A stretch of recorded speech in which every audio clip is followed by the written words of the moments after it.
Hey guys! So, man, this stream is actually earlier than I'm used to doing my stream. It's 10:30 a.m. Normally I do them pretty later. Anyway, so I came across this article yesterday, and I was planning to do the stream yesterday. However, what happened was I got distracted. I got a little affixed to the little robot stuff, and you guys know what happened. I just lost track of time. Next thing I know, it's 11 p.m. and I'm like, oh, frick, I got to do the stream tomorrow. So, I wanted to do the stream because I think it was really important. So this article originally came from the Wall Street Journal. And the thing about the Wall Street Journal is, check this out. They have this paywall.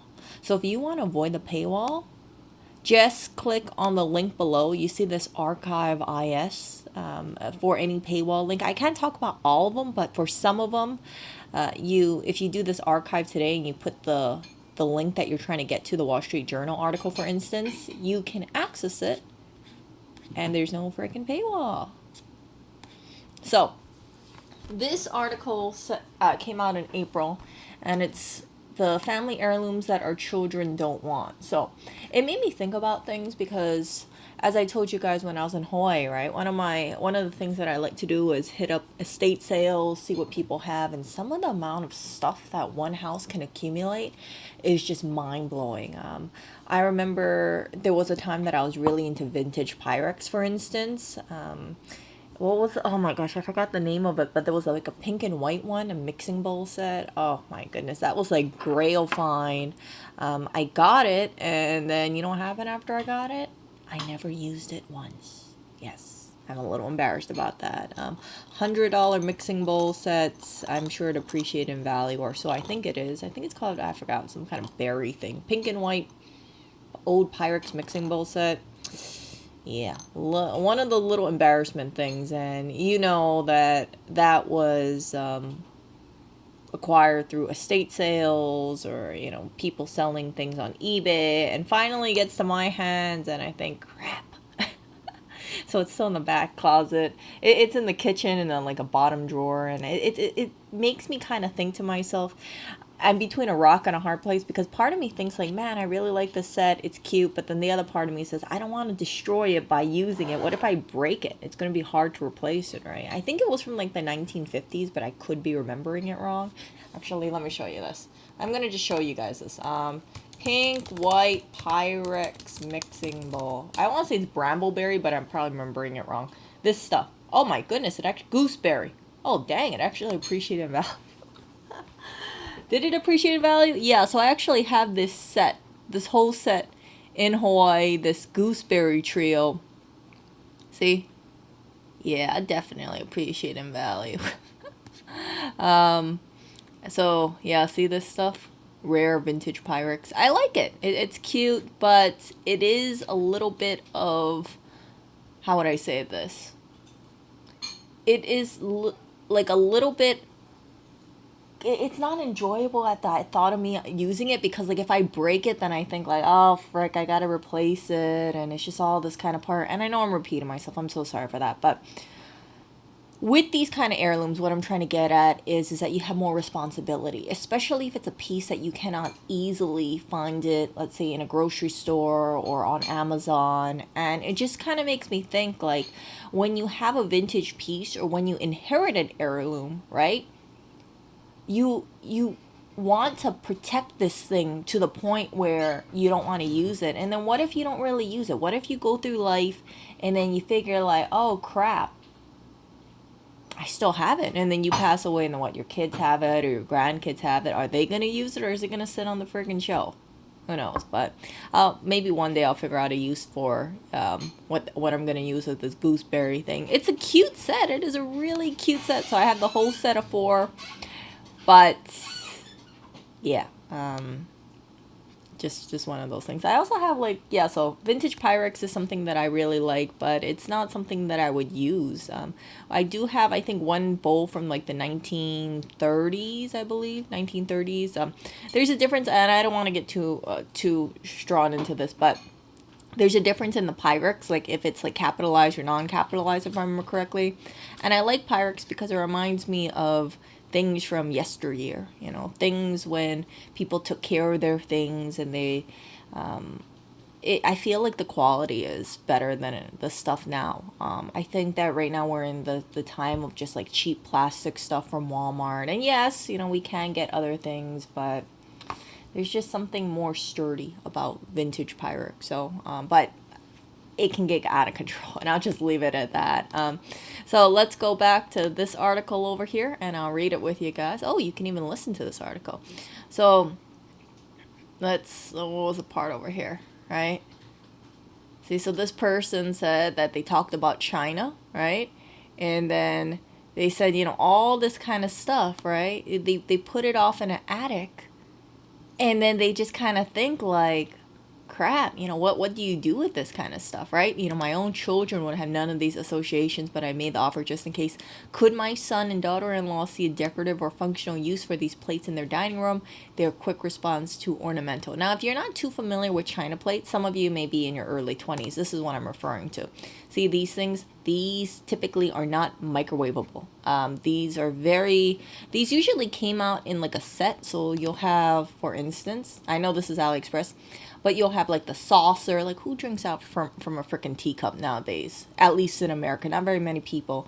You got your dinner plates, your serving bowls, your little teacup holder plates, this kind of stuff. Kind of like, I know this is like made in China stuff, but see, like this rare antique. Let's look at this rare antique Minton cockatrice dinner set, like this kind of stuff. Like, holy crap, do you know how much pressure this would be if I actually had a set like this? First of all, if I break one of the dishes, I'm gonna be screwed because they're all a matching set. I've said it many times that I hate the color. I hate any dishware that's not white, or ideally white, because let's put it this way. If I break a white bowl, I can go and buy another white bowl. I can go to IKEA, I can go on Amazon, I could go to Walmart. White bowl next to white bowl, even if they are kind of different, they have the same kind of color, so you tie it in. But something like this, not so easy, right? You lose one teacup, unless you're willing to buy another one on eBay, you will not be able to replace that teacup most likely. So, and then what if it's a sentimental piece? What if your mom had it or your grandma had it? You're going to feel like crap when you break that freaking China piece set. And yeah, I remember one time there was a piece of pyrex, and I swear it just like tapped oh so gently, right? It wasn't even like a fall. It's just like you put it down and the freaking thing just shattered. I couldn't believe it. It was a vintage pyrex. It was a blue and white one. I want to say it was like some kind of Western looking print. I used to really be on top of the pyrex thing, but this was about 6 years ago or so. So it's been quite some time, but yeah, it shocked me, and I felt so sad because although I had purchased that piece secondhand, only for like a few dollars, I thought like, oh my gosh, this piece is gone forever. Yeah, so I'll leave it at that. Yeah, so you can tell that I have a soft spot for pyrex. So see this? So China cabinets too. Remember that China cabinet? Those big China cabinets. Let me show you guys this one. China. My grandma had one. My everybody I know freaking has one. Except my family. Oh, actually, I take that back. We do have a China cabinet. We do have a China cabinet. What am I saying? I was like, we don't have one. No, we do. We do. We have in the apartment that I live in Hawaii, we have a cabinet that's full of decorative plates. See, like this? These things are freaking heavy. So if you want to move, right, you got to think like, oh, I got to pack my plates, then I got to pack my China cabinet. And this is really a sign of the times, right? Nowadays, when you see people, we're not into that kind of stuff. We're not into decorative, non-microwavable plates. Not most of us, at least. And I think that it's sad because, like, I remember I went to a thrift store and I saw this most beautiful China set, and it was a whole set for about $20. And then I was speaking to an old woman, and an old woman said like, oh yeah, she has one of those things. She has it too, but she says it wasn't practical. And she said, yeah, you can't put them in the microwave. And I remember thinking to myself, man, most likely this stuff is gonna go straight into the landfill. It's very, very depressing to think about that. You know, these full sets that people put into their china cabinet, and then when they pass away, see over here, you see the china in here? See how the plates? When the person passes away, nobody wants a china. Nobody wants this freaking what seems to be like a 200-pound cabinet, especially because it's solid wood, right? This stuff isn't made out of like cheap AliExpress IKEA wood. This is like heavy duty stuff. And what happened, right? It probably goes off into the landfill. I've seen a few of these kind of china cabinets or display cabinets, these solid wood things being put out in New York, and I don't know if anybody takes them. I imagine not too many people are keen to that, because if you're moving, right, you have to pay for the moving expense for this cabinet too. And for me personally, like I don't want to have that responsibility of having to move a heavy freaking cabinet, unless you plan to live in one place and one place only for the rest of your life. Then it's okay. But even then, if you pass away, who takes care of that stuff? So let's see over here. Oh, Encyclopedia Britannica. I actually had one of these. I remember that. I remember my parents bought me one back in when I was about third grader or so, right? So maybe around 1999 or 2000, something like that. Maybe earlier than that. Maybe 1998 or so. They bought this huge freaking set. And I remember it's like when the computer came out, they're like, oh, does anyone have a use for it? And I'm like, nobody uses these freaking Encyclopedia Britannica. Like, one is like, no, seriously, you guys, like, if you are, let's say, in your 20s, right? Or maybe if you're like in your 20s, maybe you don't understand this, but it seemed that they had a lot of people buying these sets back in the day, and they're like, yeah, if you want to give your kid the head start in life, buy this. Right, hold on, let me show you guys this set. Oh crap, where are we? Like, don't buy this set, seriously. You got these freaking huge books. Oh my goodness. Oh my gosh, look at this. Yes. So I the one I had was basically identical to this, if I remember correctly. Something like this. It was like a freaking large set. And then they say, like, yeah, you could look up anything. I think I only used it once or twice for a school project, and that was it. So you figure Erica would have been much better off in the library. Waste of money right there. So yeah, for that stuff, like, what do you do with it? Maybe a collector will use it, a person who has a large library and they want to have all the Encyclopedia Britannicas. But most people, like, are you really going to be thinking, oh, I want to look up, let's say, crickets, and then, oh, I'm going to whip out my Encyclopedia Britannica book for crickets when it takes you 2 seconds to type in crickets in Google, right? I can't even get the freaking Encyclopedia Britannica in the time that I can go and look at this stuff, see? So let's go back over to this article over here, right? So the style of stuff now is different than from before.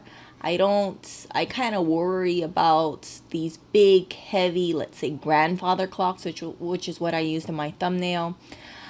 Just going straight into the landfill. And people, I find, like to live more lightly. And I know some people will give me crap about this and be like, Erica, just because you're going on this little minimalistic kick right now. But seriously, like, if you got to also think about the space of properties here. At least in the United States, people are living in tinier and tinier apartments. Housing is getting more expensive.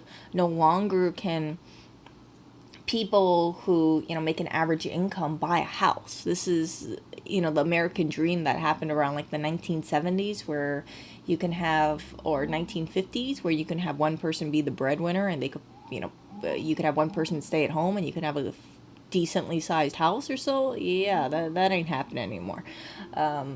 So people find themselves like in a smaller area, and then they can't take the freaking china cabinet with them, and yeah, the china cabinet just goes off in the trash most likely. And I really don't think that doing the storage unit thing is smart either. I know some people, they say, oh, I can't get rid of my relatives' things, so we'll just rent a storage unit, and then the storage unit costs money, right? So you got some people who pay a lot of money for their storage unit space, and it's not even that much. It's like, what do they have in there? Like a freaking couch, a bed, some paintings, some stuff that they don't open for the next 5 years or so, and you're paying money just to store stuff you don't use. I think it's always just better freaking give it away for free. At least you're not losing money. And if it is something valuable, then you either display it, in my opinion, you make space for it, or you sell it, or you give it to someone else in your family who will really appreciate it. So yeah, see all this stuff. So they were talking about so they were talking about, items that we might find to be sentimental, we think are value, but truly it's not that valuable when you look at it. So I think sometimes, like, when we look at items, we are swayed by memories of things, right? Memories of family members, and that's why we keep these kind of things. But if anything happens to us, or if we pass away, or if we move, then no longer does it have that kind of magical thing. If a stranger buys something from a thrift store, they're not going to know really the back history about things, right? Like, let's say a pyrex piece. You buy pyrex because you like the style of it, or you like the print of it, or you like the size of it. You don't buy it because so and so's grandma had this for 20 years, and then they gave it off to your sister, and then you inherit it, and then you move. Like, yeah, people don't care about that stuff. So here's another thing, right? Boomer parents, one day this will all be yours. Grown children, no. So as baby boomers that begin to downsize, they're discovering their grown kids do not want their stuff. In fact, they recoil in the horror of the thought of trying to find room for collections of Hemos and Thomas Kincaid paintings. Oh goodness, here we go again. So we got China. You see the teacups over here? All the teacups, see the matching set? And then you got, what is that? The Waterford crystal. I can't tell if that's it or not. See that? The crystal, you see the clear glass decorative stuff? Yeah. I mean, it's nice. I actually thought, maybe I should upgrade our cups to those Waterford crystal cups. If you guys are not familiar with Waterford crystal, I think it's called Waterford crystal. Yeah, here we go. This stuff is this decorative, see this?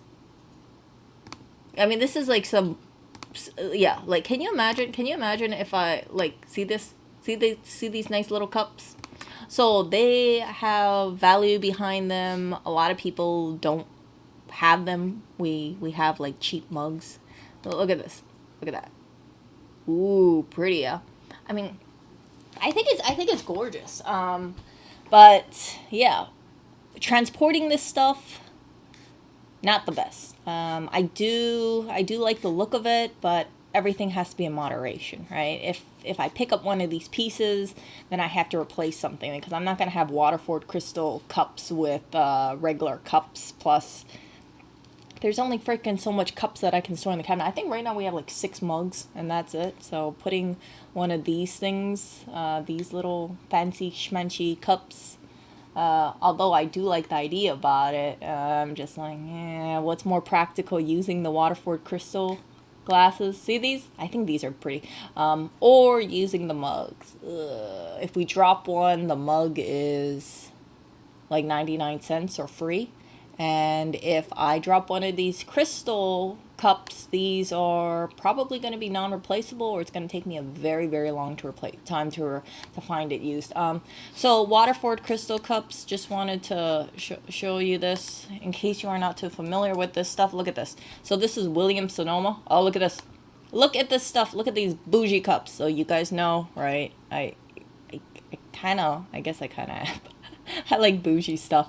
But my grandma actually had Waterford, and it's sad because it's like I didn't appreciate this stuff until afterwards. Then I looked at it, and now I'm all into details, right? So if I see one of these things, like, I would probably pick it up and be like, ooh, man, I need to have some Waterford crystal. Like, look at that. Look at that. See how pretty that is?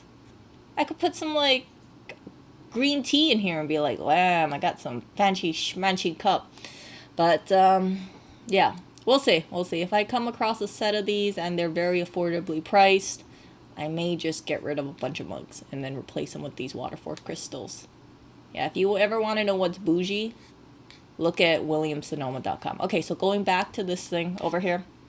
Sorry, I looked at the glassware over here, and yeah, some people, they're really good at the Waterford crystal. They're able to see the prints. I am not like that. So I haven't. I mean, I just looked into Waterford crystal a couple days ago. It was, I saw this article and I was like, ooh. Let me check into Waterford crystal. So look at this. See? So these two people, they accumulate about 199 stuffed animals in their 47-year marriage, and then they're moving, right? So they're going from a 4-bedroom house to a 1,300 square foot apartment, and as a result of that, they have to downsize, right? So when you have to downsize, oh crap, yeah, when you have to downsize, you have to make that whole point of like, what do you keep, what don't you keep? And I feel like that's the time that it's a little too late. And the reason why I say that is downsizing 47 years of stuff all at one time or in a couple months is going to be overwhelming. This is the time that you would have to get a professional organizer or have a team to help you, because that is not just like 1 year of stuff, that is like many years of stuff, right? So see this part over here, when people try to throw something away, they feel, oh, Oreo, I just fed this cat 2 hours ago, you guys. I know I fed this cat 2 hours ago because I woke up. When people try to throw something away, they feel like they're losing personal history, losing a bit of themselves, losing their identity. They fear if they get rid of it, they'll never have the same experience again, right? So I do believe that. I think that, I don't have any items that's been around with me for 30 years here, but I imagine if I did, it would be very tough. But the way you stop yourself from that is, and this is not advice from a person who's surrounded by a bunch of that kind of stuff. Hold on, I have a cat with me, Oreo. But this is just, my thoughts about like, ways people can just, the ways people can beat this kind of doom and gloom is just to say like, hey, I'm alive right now, and I don't have to move, but let me already start decluttering. I had a neighbor in Hawaii, and she's actively been like a minimalist for a number of years, and I remember I went to her apartment, I was like, dang, it's so freaking empty, and she lives so simply. She keeps working at it, chunking things out and then donating things, and it gets to a point where she's at such a bare place. Yeah, if she wanted to move, it'd be absolutely no problem for her, and I really want to get to that place as well. So see over here, so they talk about, yeah, people already have a lot of the stuff, so nobody is going to be thinking like, oh yeah, when my family, if my family member or my relative passes away, this is the time that I need to this is a great time for me to inherit like some vintage, I don't know, some vintage something, or some vintage lamp that I've never asked to have before. People have a lot of freaking stuff, right? Yeah, see, look at this. A story of a woman who saved all the cookbooks and all those recipes. Oh. And then space. Space is a big thing too, right? So all those like big freaking tables that I showed you guys, or the cabinets, like all that stuff, it's just like, yeah, it doesn't fit in, I think, a modern home or a city home, for sure. So you have to think about, I think when you bring in an item, you have to think like, what is the end game for this item? Do you anticipate having this for a long time? And this is kind of like, people are going to say this sounds kind of crazy, but no, I'm being freaking serious here. Like, if you buy an item and there's a sense of responsibility that comes with ownership of that item, and if you want to be the responsible person, right? Are you planning to donate that item afterwards? Do you know someone who wants to inherit that item afterwards? And same with like pet ownership. Pet ownership is super serious, because like, what if something happens, right? Who takes care of your pets? A lot of people, they just like assume like, oh, my family will take care of the pet, but sometimes that's not really the case. Right?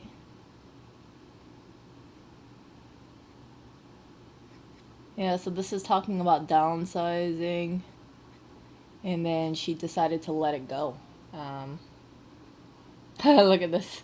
Of all their late father's possessions, this person found themselves squabbling about a large statue of a conquistador. That was it! So, there's too much things I think people have that they think that someone else will want, but that's not really the case. And I like I mentioned before, if you value the item that you have, like the family heirloom, and you personally don't want it and you have a whole bunch of it, I think the responsible thing to do is that while you're still alive, just say, I'm gonna try and give this off to someone else and make sure that it goes to a good home. And this sounds pretty depressing. I know the way I'm saying it sounds like, yeah, just basically be mindful that you're gonna die, and when you die, think about your estate. But I say this as a person who's seen a lot of estate sales, seen people who they have to clear things out in a rush, and it causes so much pain within the family because they think like, man, not only did they lose their relative, but they have all these items that the relative had, and they can't find a home for everything, and they feel like they're throwing away a piece of their relative if they know it's like, if they personally don't want to take it. And people know that if you donate things to, let's say, charity, it doesn't mean 100% of that item is going to go off into someone's home. There's just so much stuff that's being donated, like Tupperware containers, and like how many freaking Tupperware containers do people need, right? So get rid of that kind of stuff while you're alive would be my suggestion. And then for furniture pieces, keep things that really have value or really is sentimental to you, but kind of limit it. I think that too many people have too much vintage stuff, and yeah, you got to pack it all up and then keep it with you, and then maybe you just feel like you don't want to have that all wooden furniture. So for me personally, the stuff that I'm planning to have one day is like foldable tables. You see, I know people will be like, what? You don't want like a big, large kitchen table or something like that? No. These kind of small desk foldable tables, because they're portable, they're small, they're light. If you want to move, guess what? You can bring it with you. This stuff, if let's say something happened and a person passed away and they had this folding table, their relative can easily either take it themselves because it's a foldable table, resell it very easily, or donate it, and there's a higher chance it'll be taken rather than like a big, let me show you guys this one, like that kind of stuff, foldable leg table, rather than like a large 200-pound mammoth, like this kind of, like, frick, who the hell is going to want to transport this? How the hell am I going to transport this stuff, right? It's a beautiful piece, don't get me wrong. It's just, yeah. If you want to resell it, not too many people want to spend $6,875 on a monastery table from Belgium. I've seen people give away these kind of tables locally in Brooklyn, and a lot of the times people just want the chairs. They don't actually want the table. See this table, for instance? Imagine how heavy this table is. It's gorgeous, don't get me wrong. It's really gorgeous, but yeah, they don't tell me the weight. Do they tell me the weight? $2,600 table. Crap. Come on. Estimated weight? No weight. Let's just say it's really heavy. Solid oak. See? So you can see the details over here. And getting on these vintage tables, I know a person in Hawaii where they had a really beautiful table, and you know what they did? They were so proud that it was a solid wood table. I think it was oak, but I could be remembering it wrong. That they were so focused on taking care of this stuff that they put this big tablecloth over it. So you couldn't even tell it was a valuable table. No, I'm not kidding you guys. Like, can you imagine having a really nice table and then putting this cheap looking tablecloth on it and then saying like, ooh, I got this pristine looking table underneath the tablecloth, but nobody's gonna know how expensive that tablecloth is that table was, because the tablecloth is so freaking distracting. So I think that it's kind of misplaced to put a lot of value into something like a table too much.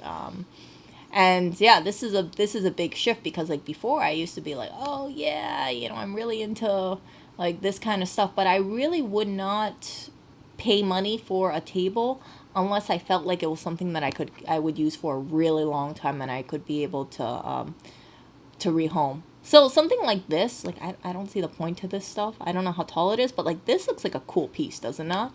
See that? Vintage Asian table.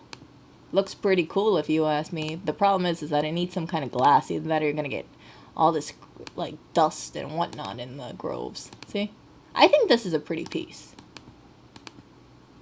So if you wanted to rehome this, not too much problems. And it's also an artisanal piece too.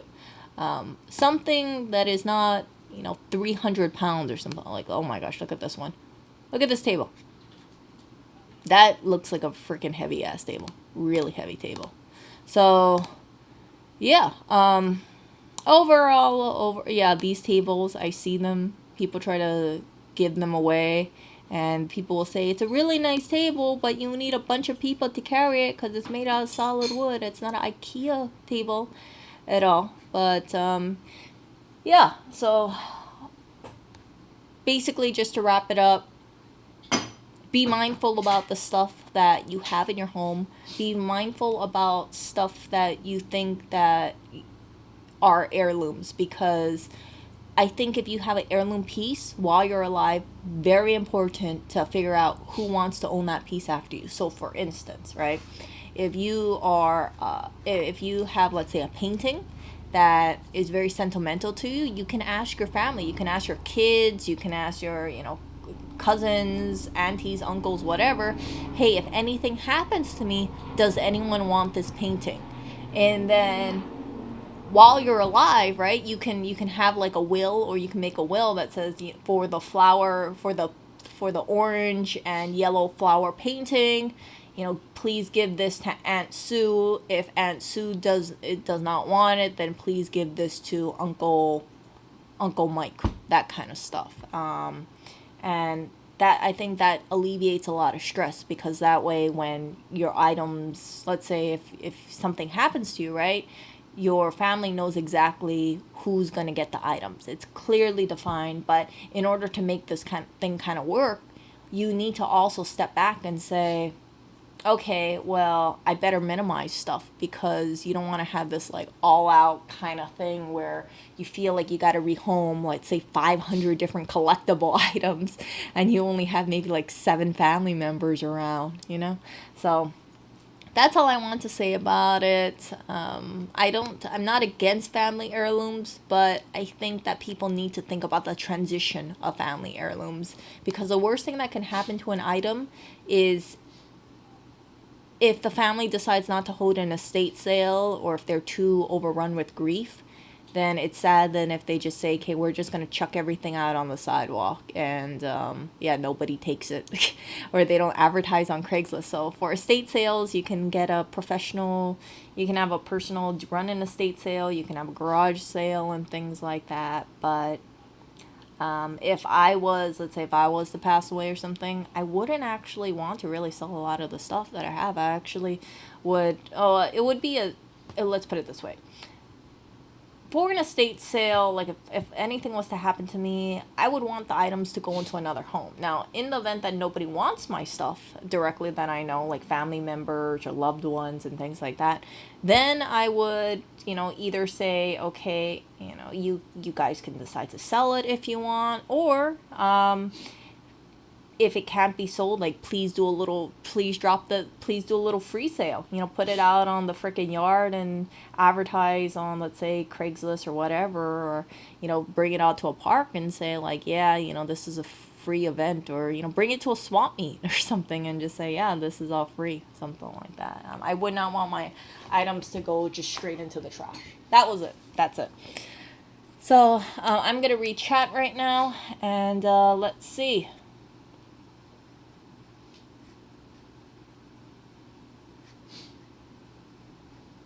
Yeah. Yeah, my grandma actually had a pyrex set. She actually had this thing, I think it was called Crazy Daisy. Let's see if I remember it right. Crazy Daisy. Oh, it's kind of like this ugly green, pea green color. I'm not a big fan of this print. Crazy Daisy. But yeah. And yeah, see these casserole lids? Oh, I love them.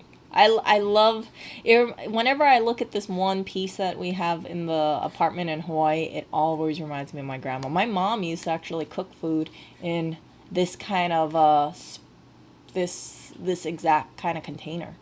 So yeah, see that? And then you got the spring blossom set over here. But see all this kind of set matchy stuff? I really don't like it. I rather just have white plates. I don't want to like break a plate and then feel crushed that I can't replace it anymore. That's what it comes down to. Because I know that as life goes on, I'm going to break stuff.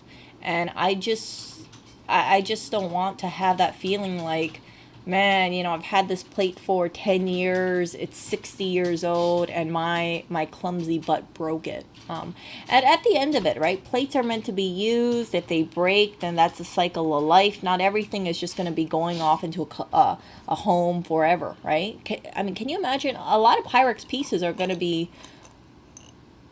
if you use it, right, a lot of them is just going to go straight into the landfill within 100 years, right?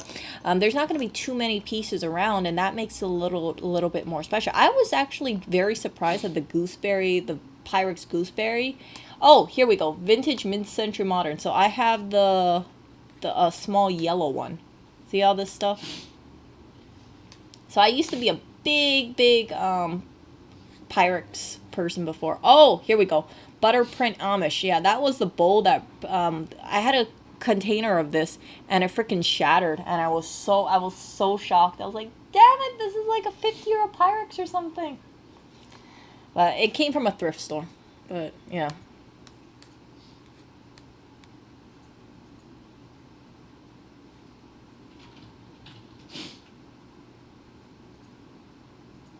Encyclopedia Britannica. Yeah. You know what else is nice? So anonymous individual mentioned mercury. I'm gonna talk about this. You ever heard about mercury glass? Or I think it's called mercury or uranium glass. Oh, I think it was uranium glass. Was it uranium? It has this like color to it. Yeah, here we go. This is not really my forte too much, but some people really like this stuff. See? Pretty cool, yeah? So it kind of has this glow to it. So maybe if you guys see it, you guys would be interested in it. Just want to share it with you guys. But again, this is not really my kind of things. But if I came across one, I think I'd be pretty interested. See, it kind of glows. Pretty cool, yeah? Vintage. It's definitely vintage. Hello, Erica. How are you doing today? Good. I'm doing a stream. Oh, I'm glad you're doing well. Time for your run, Erica. No, I don't want to do one. You gotta go for your run. No. Chat, can we have a vote on whether or not Erica should do a jog with me today? I don't want to run right now. Let's have a vote in chat. Yeah, I don't want to run right now. 16 viewers. Hey, yay or nay? I don't want to run right now.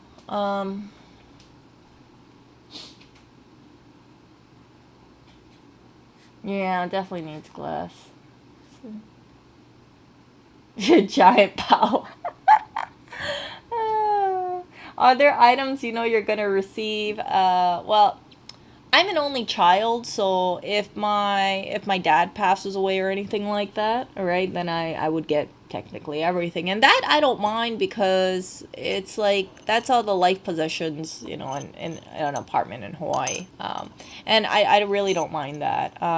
However, for myself, right, if I was to think about my own possessions, the possessions that I want to keep moving forward. And I know people give me crap about stuff, right? But hear me out, right? The possessions that I'm planning to keep moving forward are going to be things that can easily be rehomed, or they have value in them in the sense that I want to surround myself with the beautiful things in life. You know, I want to surround myself with, let's say, I don't want to say like Waterford glass, but like wooden pieces. I know people are going to say faux floral. You know, decor that I feel that if I put any of these fake flowers out on the street, you know, minus the Christmas trees, because right now it's in summer, people would snatch it up. So I'm not worried about my faux floral not getting a good home, or even the flowers that I have dried around, right? If nobody wants them, I can just bring them over to a compost pile, like a community garden, and can just get straight composted. That I think is really beautiful. So if we were to move, for instance, all my dried flora would most likely, it would not survive the trip because they're so delicate.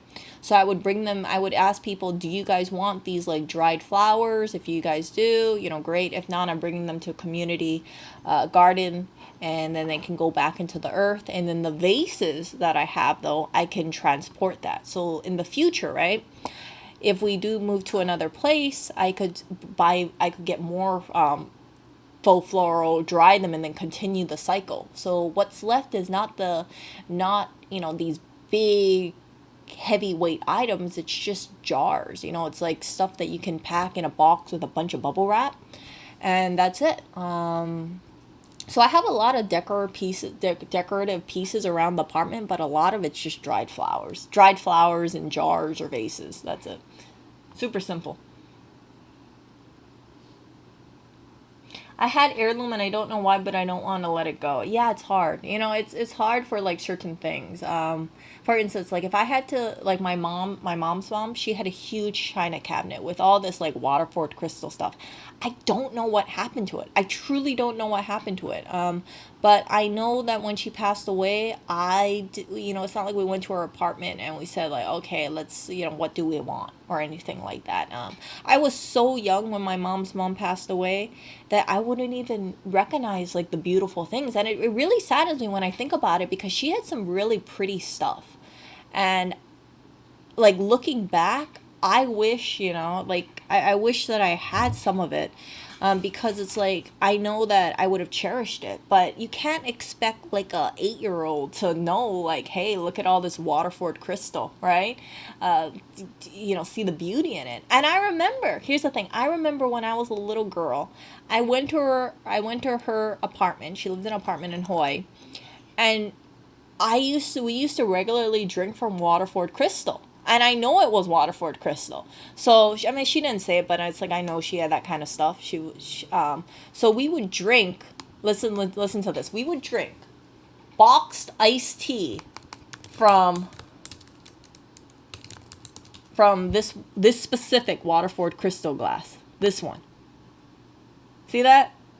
And she kept them inside of a cabinet. And I remember me and my cousin, I mean, like, we weren't like bougie kids or anything like that, but we used to drink from this glass, not thinking anything of it. And I'm like, God dang it, Erica, that was a $75 glass. Like, if I had grandkids or something, would I allow a 7-year-old to drink from Waterford crystal? I don't know. I don't know, but my grandma had, like, she surrounded herself with beautiful things. She was not like a rich woman or anything like that. But she paid attention to what she spent her money on. And it's like for cups, right? If you have like a Waterford crystal glass, I know people are going to think I'm shilling this stuff now, but if you have something like this, right? And you see like a cup at Walmart, or if you see a cup for like, let's say 50% off at Macy's, are you really going to buy that cup when you have this kind of like premium cup? No. So that's the beauty about surrounding yourself with premium items. It's like you have something that's so beautiful, you want to take care of it, and you go through life like saying like, wow, this is a really special piece. I want to make sure that I don't want to say take it for granted, but you make sure that you see the beauty in that one individual piece more than just some like a mug that says Brooklyn Pharmacy on it. You guys get what I'm saying? Like you have more of an appreciation for the pieces that you have, and truly that's what I want to have in my life. Get over here. We got a fat cat over here crying that he didn't get fed, and I know you got fed, Oreo. You do not need so much food. Oh my goodness. So yeah, maybe in the future, you know what, that'd probably be a habit actually, now that I think about it. I probably will get some of these Waterford crystals one day in the future, and then just whenever if I drink some, let's say, boxed iced tea or something like that, I'll look back and then think about my grandma. Because that's how life is, right? Life is not just about the possessions, it's also about the memories. And my grandma, from what I remember about her, she was a really sweet woman. Like I said, she surrounded herself with high quality items. Not everything. Like, don't think she had like all this like luxury items around her. She didn't, but she had these beautiful pieces, and she took care of them.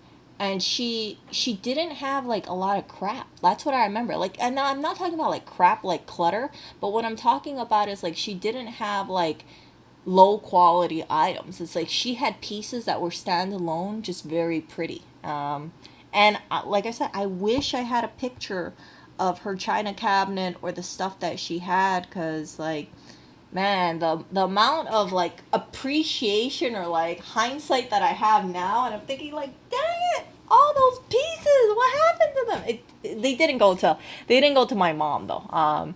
Maybe it got resold. I don't know, but I take Waterford crystal over freaking cheap plastic mug any cheap plastic cup any day. And I know people would say, "Well, Erica, what are you gonna do about your current cups that you have?" Well, easy. I would just give them away for free.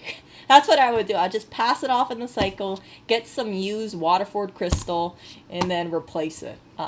So that way it's not like I'm contributing to landfill waste, right? I'm just like kind of being like a hermit crab. I like that kind of idea, right? You get something of higher quality, and then you let go of your inferior item, give it out to, the community, and just like thrift. So I like the idea of thrifting, and I swear if any of you guys are like buying up for, I don't think a lot of people are going to be watching my stream, but if anybody is like, oh man, now I got to buy up all the Waterford crystal in New York, I'm going to be pissed off at you.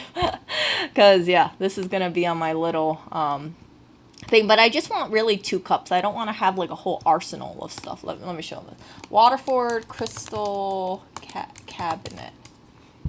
So she had a bunch of stuff, and yeah, see these? Oh, look at this. Look at this curio cabinet. I do not need this much stuff. 100%. I don't need this much Waterford. It's just like a few pieces. See this? Oh my gosh, yeah. I remember my grandma had some of these like fancy bowls and things like that. Yeah, like this, something like this. And I remember I saw, like, I don't drink alcohol, but like, does this not look pretty? Does that not look pretty? I think it looks gorgeous. See that? $300 decanter. Oh, I remember. Oh, look at this one. Oh, that's so pretty. Saks Fifth Avenue.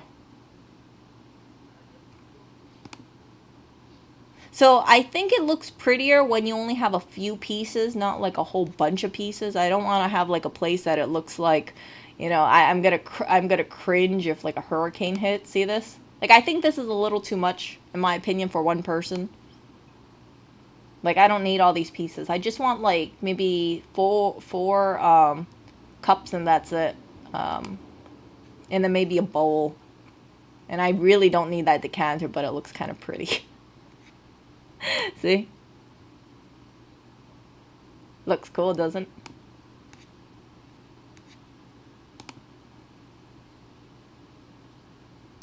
But yeah, I have no use for a lot of this stuff. Like, this vase looks really pretty. But actually, you know what? I take that back. If I came across a vase like that, I would instantly upgrade our vases. I'd be like, well, hold up a second. That's a practical thing. I do use a lot of vases. Right now I have them in like cheapy vases, like free vases. But something like that, see?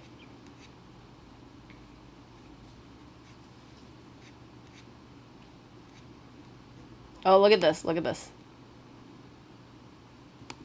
Oh, you guys can't see it. See, like that?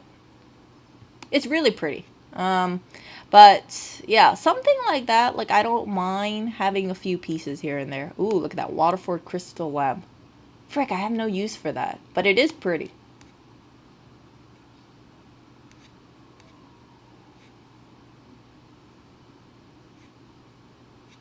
See? Okay, I'm gonna stop with the Waterford crystal. So you guys know what my big thing is right now.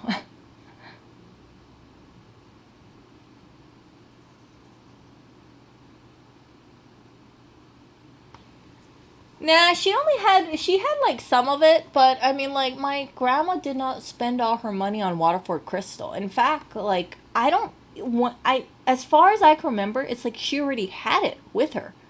So you got to remember, like, back in the day, like, people really liked having Waterford crystal. You know, this is the time of like the china cabinet, so you have you have that kind of stuff. Nowadays, it's like, you know, you want to drink from a mug. What's considered to be like a nice cup to drink from? Oh, I know, a Starbucks cup. Oh, drink, you know, like one of those Starbucks mugs. Like, we're so used to, like, instead of people drinking from this, we have like people drinking from like these kind of like home Starbucks logo cups. You see? Logo cups, logo cups.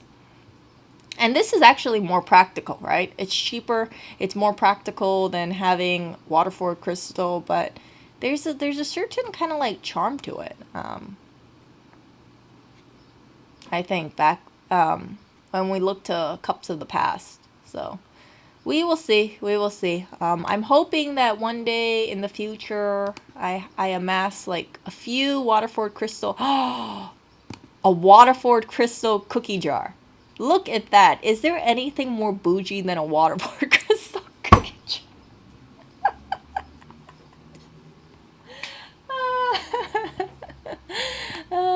Maybe, you know what? Maybe one day, maybe in like a couple years or something, or maybe like 5 years, I'll do a home tour and you'll see all this stuff where you're like, what the hell, man? You know, like this Waterford crystal cookie jar kind of thing.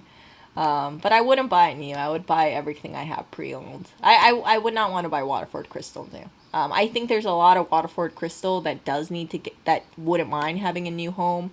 It's just that not too many people want to pay the price premium, or they don't want to deal with the transport of it, right? Getting it shipped from, let's say, Wisconsin to, let's say, New York or something. See? But yeah, there are a few of these pieces floating around in thrift stores that I've seen. I just have never really been that big of a glass kind of person, because like once you, if you drop glass, oh my gosh, the mess of that is crazy. It's insane. So yeah, some pieces I would like, but it wouldn't be like I would be all a collector trying to get every single Waterford crystal piece. Definitely not. I think there is beauty in having like curating. Oh wow, look at that. Look at this. I'm not too big of a black, but you see how pretty that design is? There's a cookie jar. There's a cookie jar.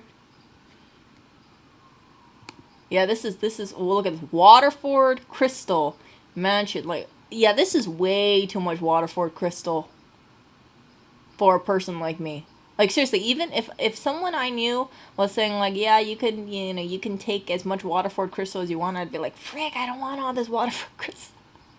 I don't want to weigh myself down with the whole freaking cabinet full of stuff. So it'd just be like maybe a few vases or a cookie jar, maybe like a little fruit bowl, and yeah. That's it. That's it. Not too much stuff, and some cups. Oh wow, what is this? Waterford crystal. Glass rose. Look at that. It's a glass rose for $84.99. Let's click on this.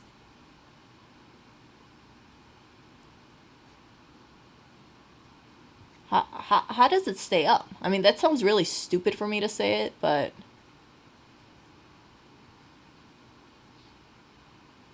okay, here we go. Here, it looks like we got. Do I have a? Okay, I have the zoom. Do I just? Is it upright? Do you put in a jar? How does it work? This was a gift. Okay, Waterford. Let's look this up. Let's look at this out in like not in the display picture, but I actually want to see like how do people display this damn thing.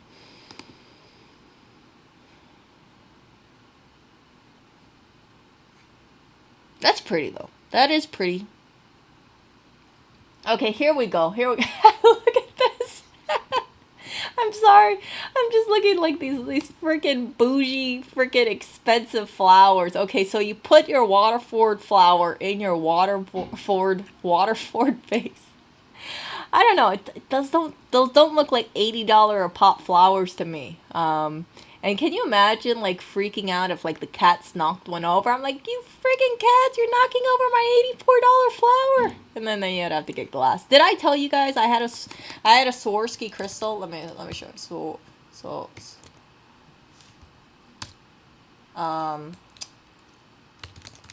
I had one of these on the fake Christmas tree, and Oreo knocked down my Christmas tree, so the freaking thing broke. I have to re-glue my crystal. So see something like this. Yeah, Oreo knocked down the tree, so my crystal broke. So I gotta re-glue it. So yeah, that just tells me like crystal stuff, just standing around or even on a tree, expect the cats to break it. But I will not be too happy if an $84 flower got broken because of Oreo cat. And not only that, it's like that's a hazard too, right? Because if it shatters and he steps on it, then that's a vet visit. So that costs more than the $84 flower.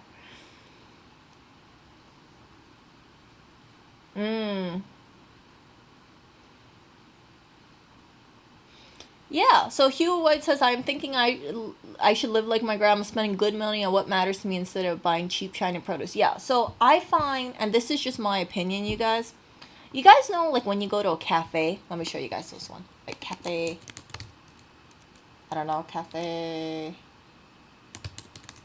If you guys go to like a cute cafe, you know how they have like these like nice little glasses? You see that, like a clear glass, they got these nice like mugs. And then you go home and you got your bummy looking mugs. You guys know what I'm talking about? You ever notice it's like, why do you pay a price premium for $4.50 coffee and a nice white mug, and then you go home and you have like inferior stuff, right? Wouldn't it make more sense to surround yourself with this nice premium heavyweight mug that when you look at it you're like, damn, I got a good looking mug, rather than like the freaking Brooklyn Pharmacy printed logo mug? You see where I'm getting at? So it's like I have that same kind of thought about like bed sheets. You know, if you go to a hotel, you know how they have like white bed sheets. Let me show you this one, like hotel. I don't know, hotel room bed. So if you go to a hotel, you see how they have white on white. See that? They got the white pillows with the white bed sheets. If you look at our bed, you know, minus the denim print that we have on the bed right now, it's a white comforter on white sheets with white pillowcases. And I kept it like that because I thought, like, I don't want to have like a bummy looking bed. I don't want it to be all like mismatched colors, or, you know, I really don't want to say it like this. But when you look at like an expensive hotel, typically you'll see like just white bed sheets. That's it. And if you look at like a standard American home, right, you don't have white bed sheets. You'll look at, let's say, dorm room bedding. Instead of white on white, you get these like freaking like prints on there. See this? Like this. This does not look like a hotel. And I know people give me crap about that and be like, Erica, not everybody wants to look like they live in a hotel. But I would actually argue that for most of these things, unless you have it decorated rightly, it makes your bedroom look really freaking cheap. And I'm not saying that the bedroom that we have looks premium, but it's just like that thing kind of matters. I think that there's a psychological reason why we go to a hotel room and we don't mind spending, let's say, $100 or $200 or $300 a night. But that's really messed up if you think about it, right? Because you spend more time in your regular home than in a hotel room. So why are you okay with spending money for an expensive hotel, but not your own living area? So you guys know, and I've shared this before, like I'm a big fan of Macy's hotel collection. And yeah, one of my big things that I really like, this stuff is expensive. But they have really good towels. They have a micro cotton that I like. I've tried all the towels and I personally like the micro cotton the best. But buy this on sale. Don't buy it full price, because if you buy it full price, it can be kind of expensive. So Macy's hotel collection stuff, yeah, I feel like this is the best towel. But they also have like Turkish. They have a Turkish one. They have like they have other ones too. What do they have? Let me see. Hotel collection. I don't shop at Macy's really unless I'm just buying hotel collection stuff. But I haven't bought any hotel collection for this apartment. You will not see me buy bath towels from like TJ Maxx or anything like that. I rather just spend the money on the hotel collection towels, and then whenever I get out of the shower, I'm like, oh, this is like a little piece of luxury right here. See, Ultimate Micro Cotton. They also have a, where is it? Oh, look at this. See, so this can be kind of expensive. I just buy the bath towels. I have like about 5 unopened ones in Hawaii. They have a mat. See, they got the mat over here. They got, where are we here?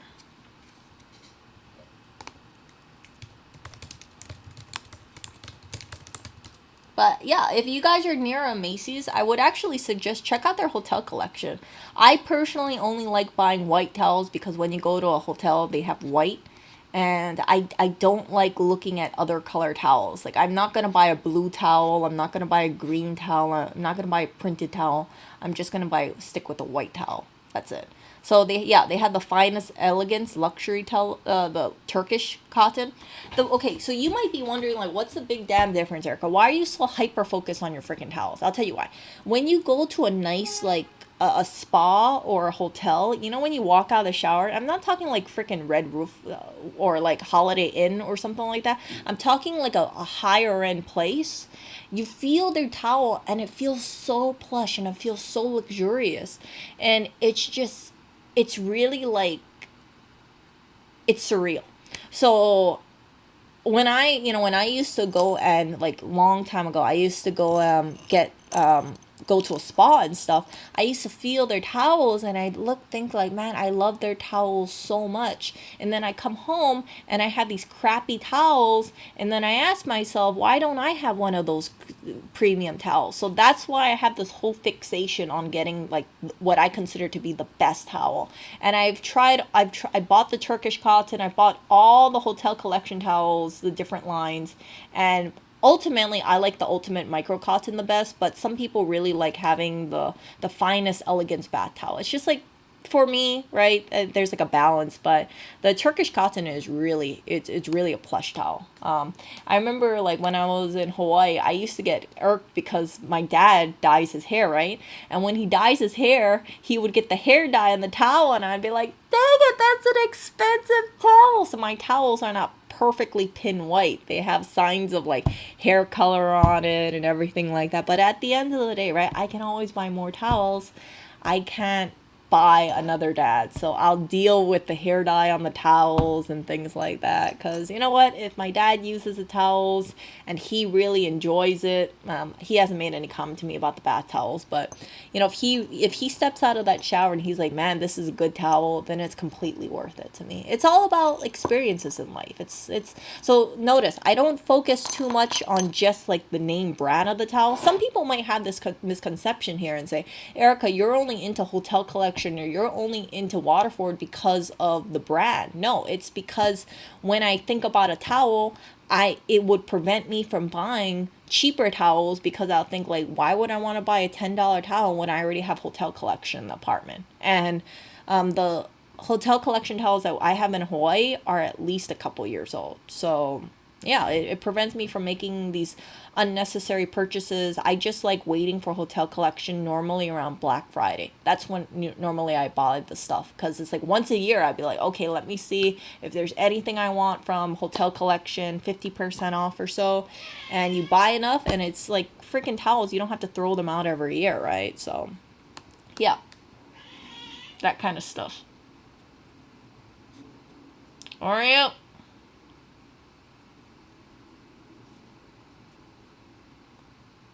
Yep. So I'm so sorry, you guys. Like, Oreo is freaking crying for food right now. And Oreo, you do not need to get fed this often, okay? You can wait a little bit. He's all pissed off at me. So let me read chat really quickly over here. Yeah, see? Yeah, so the Waterford Crystal, you don't drink that all the time. I mean, I wouldn't drink water out of that. You guys know I prefer drinking from a tumbler because of a straw. I find that I drink more water if I have like a, so this is my bougie, oh my God, I gotta show you this. This is my bougie,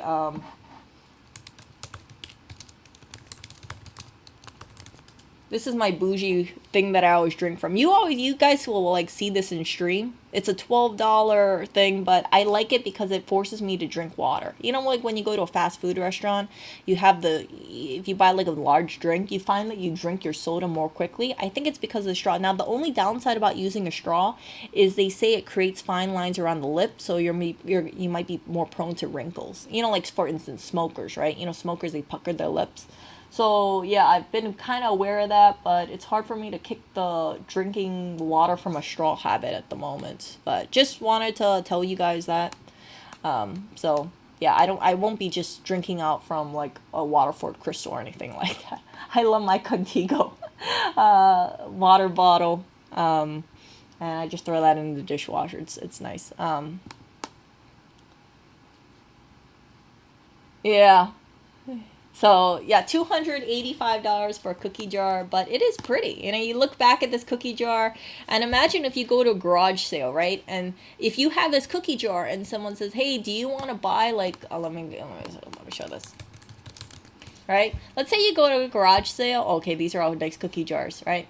And you see like a cookie jar that looks like, I don't know.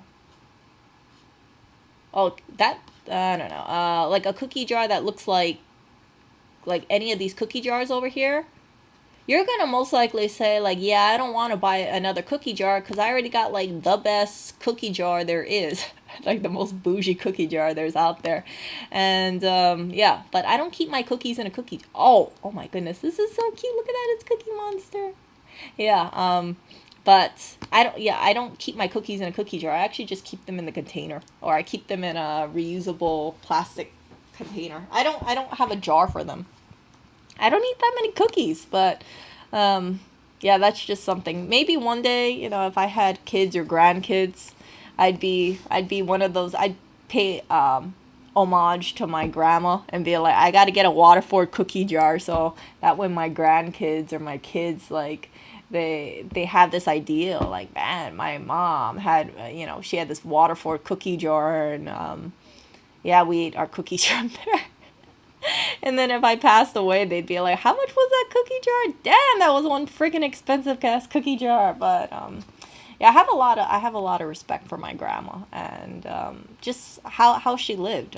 She did not, like I said, she did not live an extravagant life, but she surrounded herself with a few pretty things, and I want to have that for myself. Oh, my ex-girlfriend gave me a black Starbucks mug and I really treasured it, then I went and broke it. You know what? Don't worry about it. You can buy another one on eBay if you wanted to. And at the end of the day, right? Everything around us, it's eventually going to go to the landfill. Let's be real here. You think, one of the mugs that you're using, Partey, is going to last for the next 500 years? No, it isn't. So in my opinion, with that kind of mentality in mind, we need to be cognizant about like what are the stuff that we're buying, and how quickly are we sending it off to the landfill.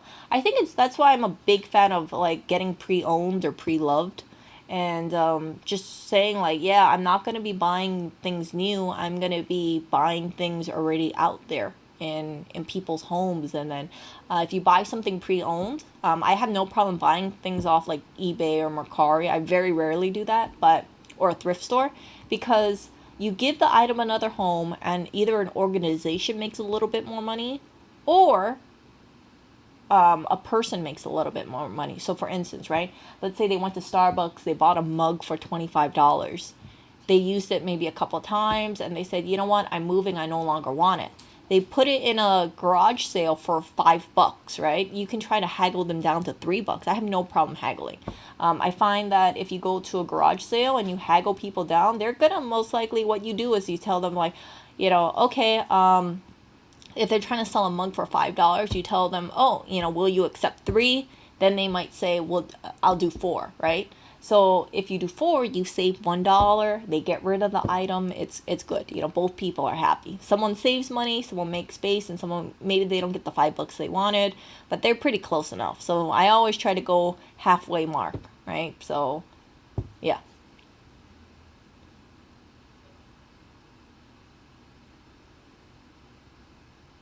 I don't know what that crystal glassware is. I don't know what crystal glassware is. Really? Leaded glassware. Hold up. Let's see. Let's see. Let's look at the waterford.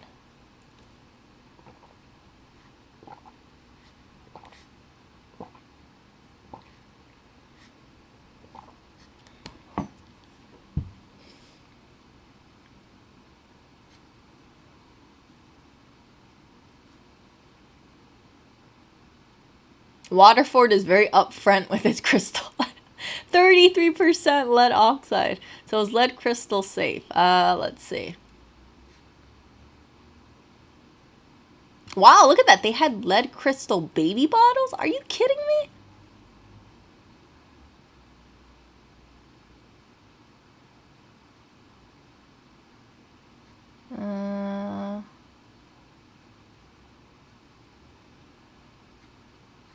Look at this. They made lead crystal baby bottle. Damn.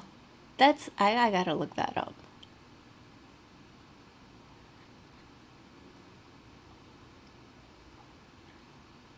Wow, close to 1/3 of any true crystal is lead. Let's look this up.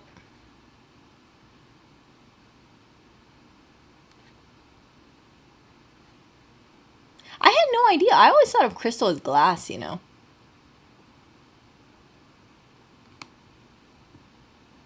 Two brandies that were in crystal decanters for more than 5 years accumulate about 20,000 micrograms of lead per liter, levels as high as those wines found of ancient Rome, which were sweetened.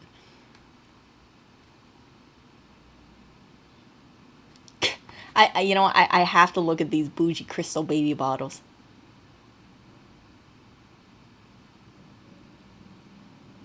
So if you put apple juice or infant formula in them, it pulls the lead out of crystal as effectively as alcohol.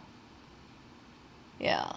So researchers say that, yeah, you shouldn't have crystal. Yeah, I agree. You shouldn't have crystal baby bottles. $100 baby. Okay, hold up. Let me see. Waterford crystal baby bottle. I gotta look this up. Freaking $100 baby bottle. Ah, look at that. Look at that. It's a baby bottle. It is a crystal baby bottle. Holy crap. I can't believe this, you guys. Look at this. Look at this. Look at that. Now, I don't have kids, right? But I imagine, like, if you're feeding your kid this, right? Or you tell your kid to hold the crystal, like, can you imagine how many of these things can possibly break? Because you're telling your kid, like, oh yeah, hold your baby bottle. And then I think this is actually meant to be used, right?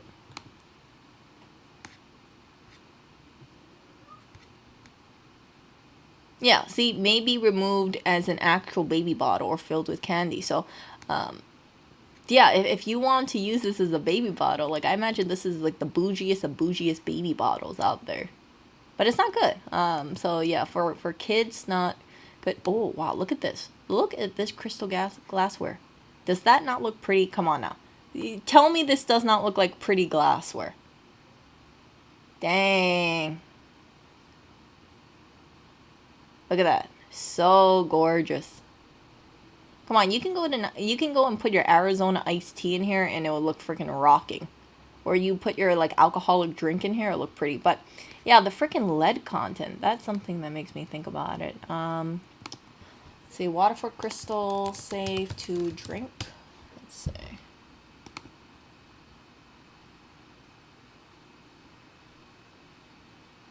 So it depends. Some people say it's completely safe. Other people say, you know, no, it's not recommended that you drink from it.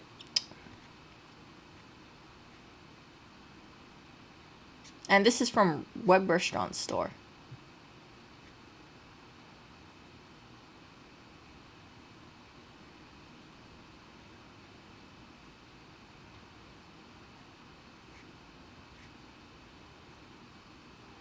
Oh, I love lead crystal though.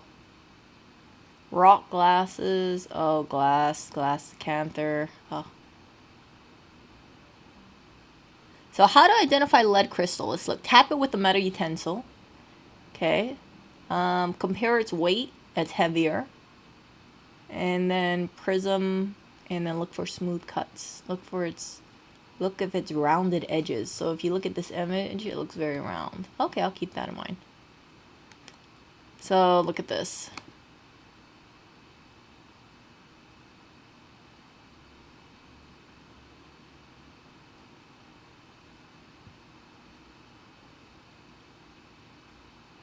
Oh, see, look at this. Prior to 1969, crystal glass was generally about 36% lead. Whoo. Concerns due to over lead leaching, it reduced to 24. Now, today, glass is lead cut. It's considered to be 10. What is the downside about having more lead? Or less lead? That's what I'm wondering. Like, does it make a difference in terms of how crystal glass looks like if you have higher lead content versus less lead content? Does anyone know?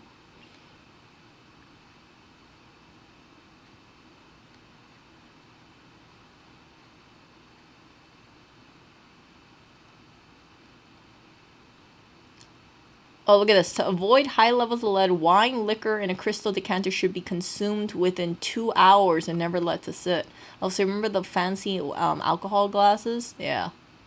Seems like you should only have that temporarily. On the other hand, the amount of lead can leach into glass or wine that's only left so it's not very high.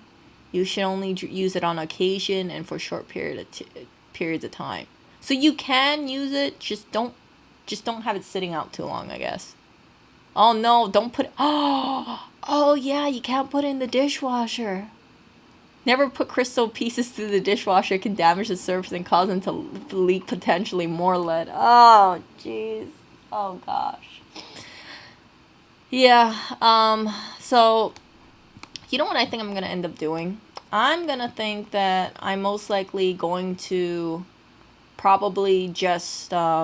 get vases, because as much as I like the idea of a cup, I think about it, right, there's less chance of the freaking vase getting knocked down than the cup. And with the whole lead content thing, at least for this time being, I'm just a little apprehensive of it. Now, I'm not seeing any Waterford crystal appear in a thrift store anytime soon. If you guys are not familiar with New York is like, you got tons of vintage collectors, so this is not really the place that you want to go vintage shopping unless you want to pay a price premium, for sure.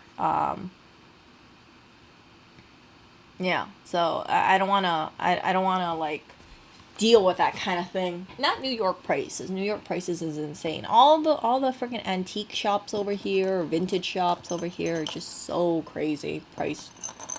Some of the stuff, and then you got also these people who is just like, I want to say they're on the lookout, right? They're on the lookout for the expensive stuff.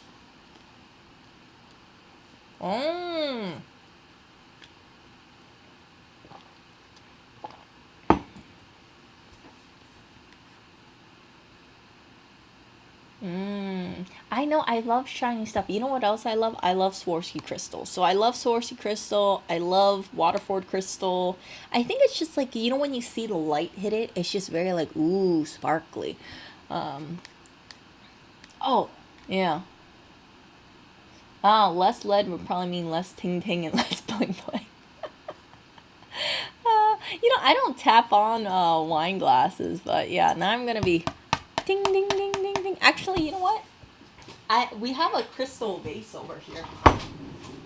It looks like crap. I'm gonna be real here. It's not Waterford, but let's see if you guys can hear it.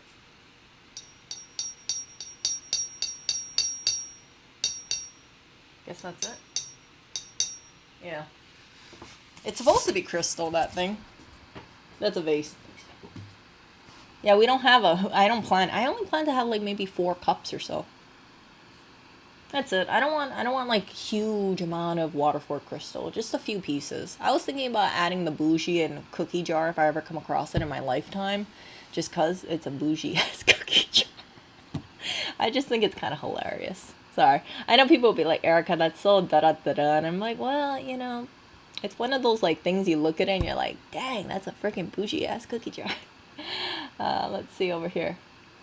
Yeah. Ah, I don't drop it. I don't want to drop it. Yeah, I don't want to drop it. It's a crystal vase that was inside of the closet, and it looks crappy. It's like I wouldn't even think it was crystal, but the box says it's crystal. So I'm like, okay, that's some overpriced vase, in my opinion. Oh wow, look at that. The difference is refraction for regular glass is 1.5, for leaded glass it's 1.7. Okay, so we learned something today. We learned something. So more lead equals more sparkly, right? Oh, and you know what? I'm gonna,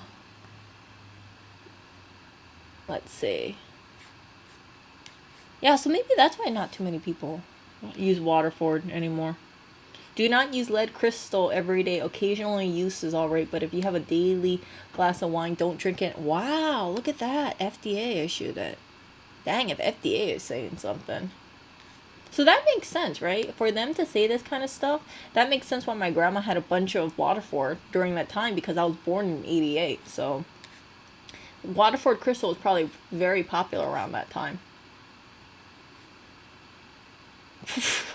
While no one's suggesting that $150 lead crystal goblets are $2,000 decanters. Holy crap, really?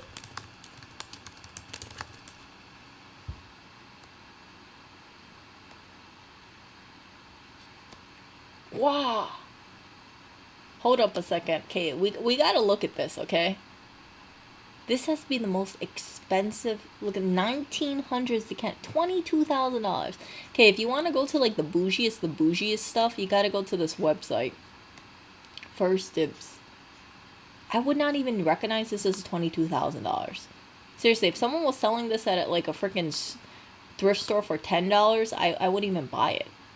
I'd be like, ooh, that looks cool, and I'd just like walk past it. Jeez.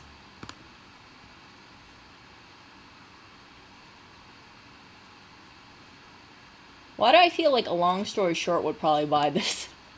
Long story shorts, I probably would recognize that. Or like valuable stuff. But for me, I don't have that kind of eye. Oh, look at this. Let's see. Look at this. Vintage. Let's look at the vintage stuff. Vintage Waterford. I want to know what the most expensive decanter there is. I've seen some of these decanters, these Waterford decanters in person. Like when I was young. I don't think it was at my grandma's home, though. I think it was at a relative's home or something. See these? I've seen these before. I know I've seen this decanter before. It's a pretty one, isn't it? So I'm not an alcohol drinker, but like just seeing how pretty it is, it kind of like makes people think like, man, I want to drink some alcohol in this thing. Just so gorgeous. Let's see over here.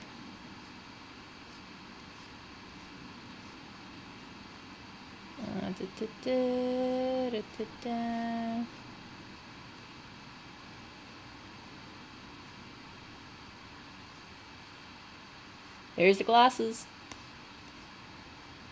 Oh, look at this. Antique lead crystal decanter. Dang.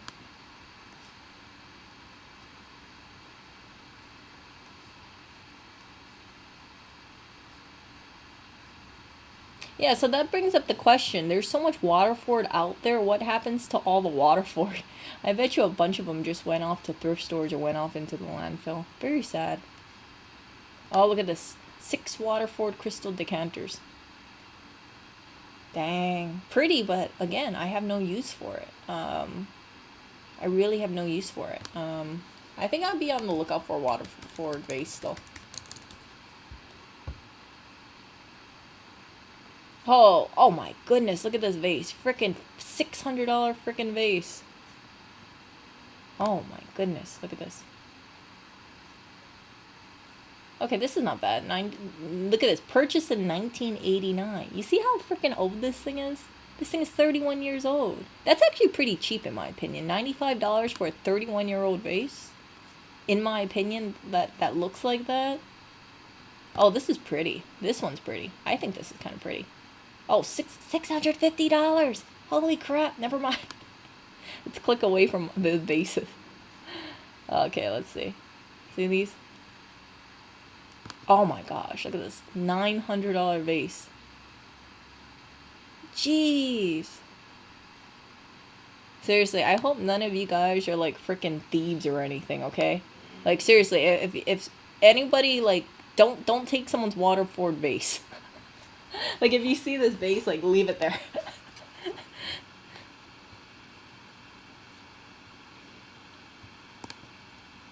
I honestly didn't know these vases got to be so expensive. Seriously, I had no idea. But I think that you can buy I think it's hard. Okay, let me put it this way. I think for certain vases, oh wow, look at this one. Woo.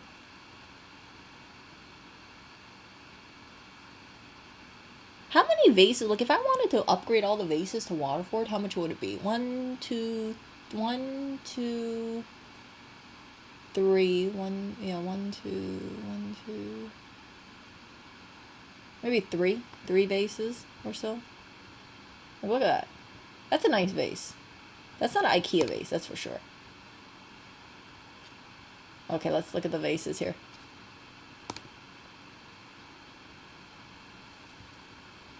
Oh, damn it. Just allow it. I wouldn't be surprised if a long story shorts over here is saying like, yep, I knew about those vases. Look at this. So it looks like you want to look for the diamond print. See that? Ooh. See these little diamonds in here? Which vase do I like the best?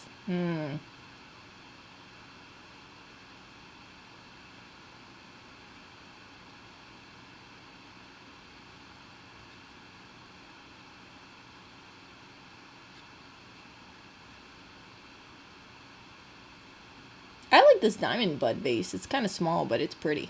This one. The one on the far right.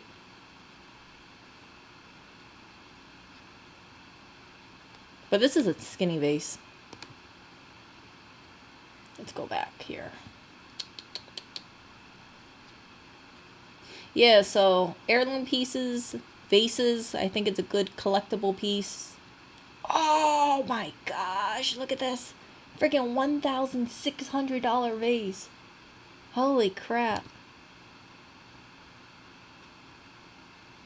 Holy crap, $1,800 vase.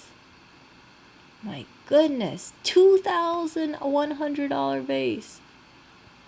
Gosh. Okay, I like the brandy vase. See this Marquise brandy 9-inch vase? 380. Oh, the freaking blue vases are pretty. I'm not a real big fan of blue vases, but they're pretty. And you got the colored ones. Oh, here we go. The diamond 12-inch vase, $550.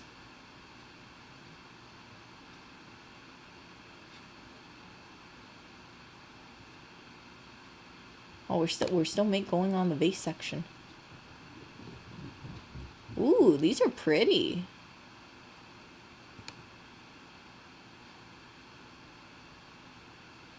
Yeah, that's it. Okay, I really gotta see, how does a $2,000 vase look? Okay, I'm gonna be real here. That does not look like a $2,000 vase. Maybe it's because the pictures don't show the shine well, but I want to come across this $2,000 vase just so I can like say like, this is how the freaking vase looks like.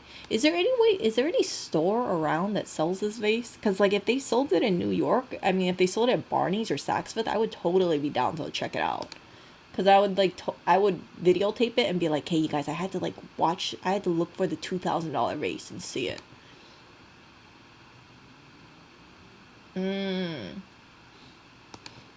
Yeah. Let's be real here. If we saw this vase like this in someone's house, you'd be like, oh, did you get that from like TJ Maxx or something?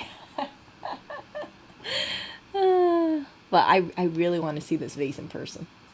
I really want to see how the refraction looks like. Okay, wait, hold up. We got a picture here. That's it. This is a $2,000 vase. You guys, are you catching this? Like, if you photograph this vase, this is a $2,000 vase.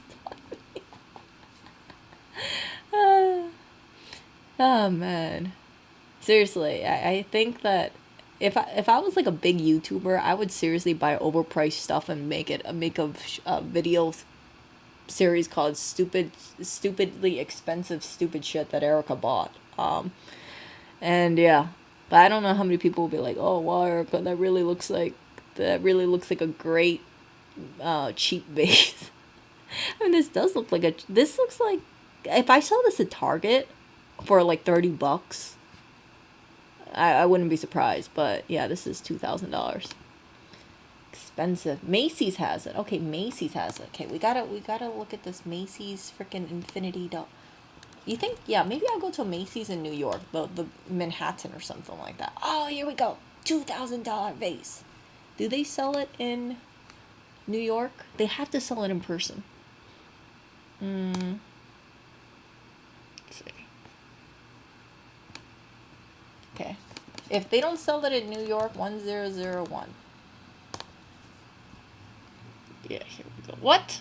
You don't sell it within 100 miles? Are you kidding me? They don't sell it, you guys. I can't see it in person. This is how the hell are you gonna have this thing? See, it's not available. Either that or all the rich people bought it. It's either one or the other. But let's go for the $1,600 vase. Pick up. Let's see. 10001.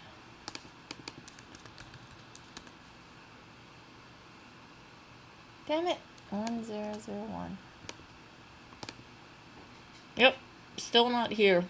So, I don't know how this stuff is selling if I can't even buy it in New York.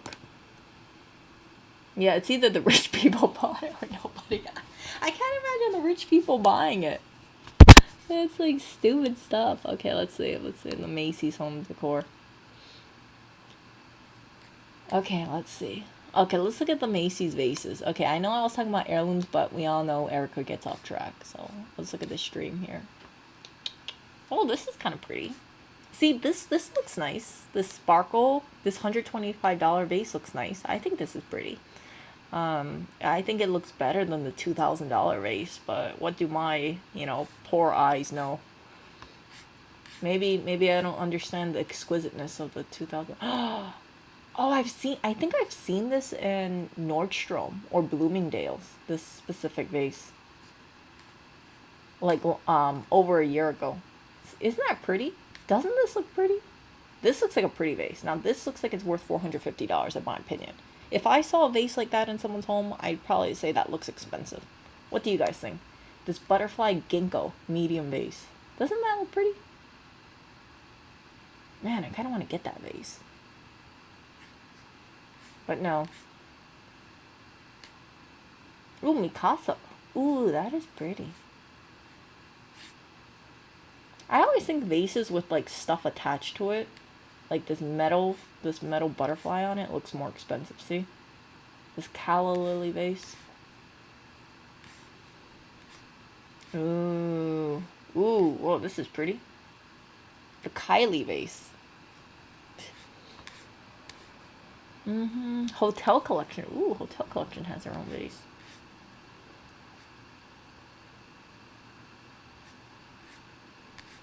Yeah, these vases like kick the crap out of the vases we have in here in this apartment right now. I'll tell you that straight up. All the vases that I have over here were free. Oh, this is so pretty. Look at this centerpiece vase. Ooh, emerald square base. Yeah, but I like this kind of stuff where they have these flowers sticking out from it. Let me click on it. Ooh. See this stuff? Like this metal stuff sticking out from the bottom of beneath it? That definitely does not look like a cheap vase in my opinion. I think it's like the little details that make it stick out.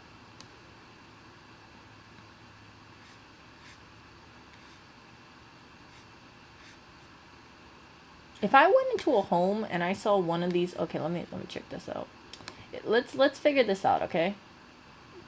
Let's play a game, okay? So I'm gonna be having live stream over here. You guys tell me if you guys went into someone's home What vase stands out to you to the point that you would say this is an expensive vase? Be real here, okay?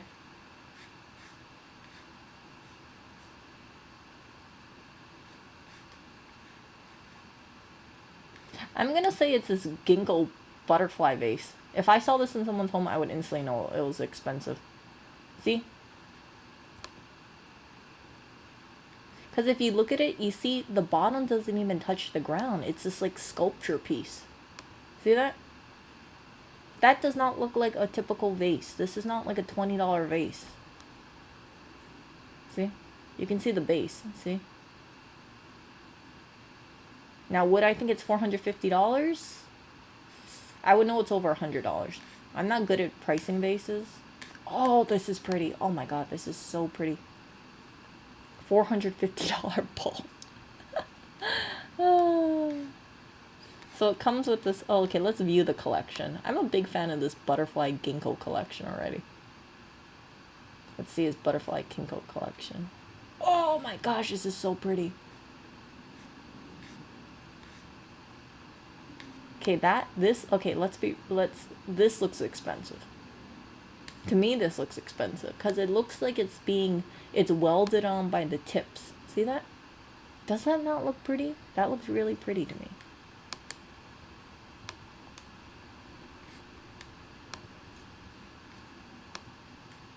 Yeah, my chances of dumpster diving this one, like, slim to none.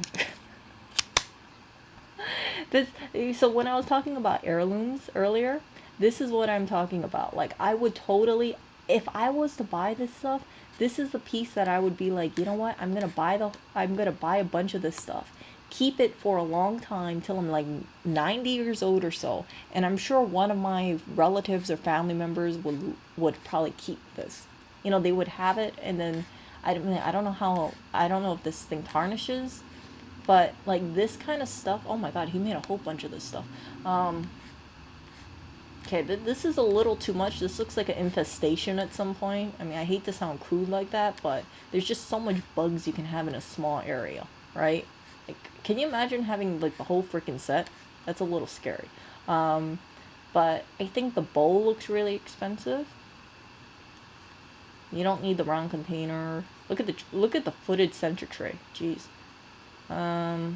That's some really look at the way this centerpiece bowl is. How do you store this damn thing?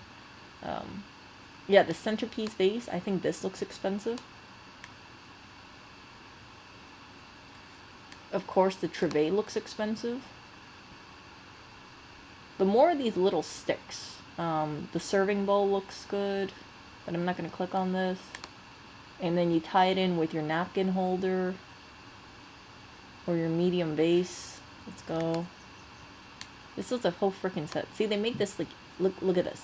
See, this looks like a $1,000 vase. If someone told me that this was like $1,000, I'd say, you know what? I can kind of see it. Not like, see that ginkgo treve. That looks like it's at least $50 in my opinion. It's pretty. Then the cocktail, you know, you have that with your cocktail napkin holder. I think this one looks really gorgeous. Yeah. Between this one and this one, oh, I like this one more. But I think this one looks more unique. The medium versus the centerpiece. And then, yeah, see, the Waterford crystal doesn't stand out nearly as much as this one. And what else do we got? But yeah, this centerpiece bowl, ooh la la la la. That is pretty. I have no idea what you would put in there. In that, it would just be like a freaking empty bowl. But it looks so pretty, does it not? I swear I've seen this in person. I swear I've seen this in person somewhere. Or something very similar to this in Bloomingdale's. And this was like over a year ago. So maybe this collection is so popular that they've had it for a while. Okay, so let's go back to my decorative vases.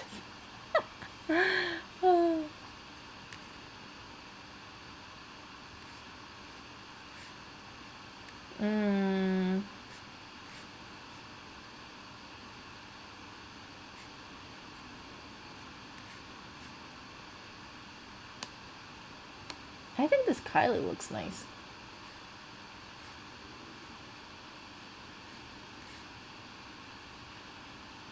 The flare looks nice too.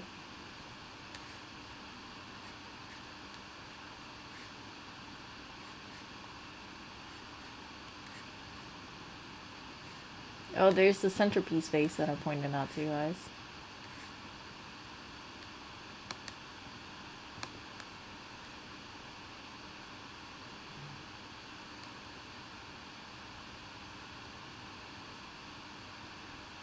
$350 Meranging sale. I wouldn't know how to make that. Look at that dogwood.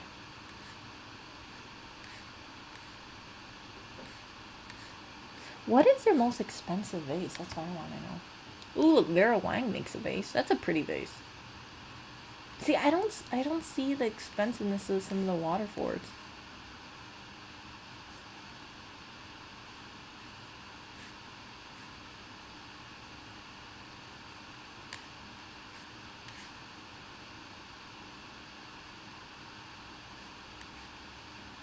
You see this Spord? This Heritage Hexagona? Look, if this thing was at TJ Maxx, I would not blink an eye. Some of this just looks so generic.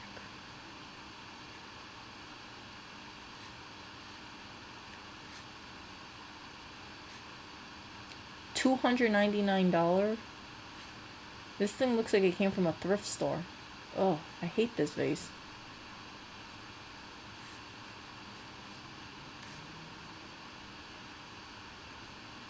Okay, I'm sure someone will say these look expensive. Because it's a modern aluminum shape. Ooh, these look nice. That looks like a nice vase. Does this not look... Okay, this vase looks expensive. To me, this looks expensive. What do you guys think? Okay, let's look back at the Venus vase. Does this look like an expensive vase to you guys?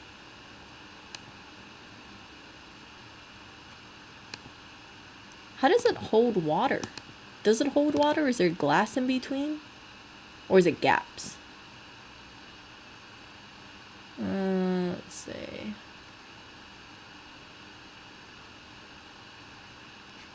Can you put flout? I know this sounds really stupid, but I can't really tell if there's glass in there. Or if it's just this... Or if it's an actual vase. Because it looks like it's a vase, but it doesn't look like it holds water in there.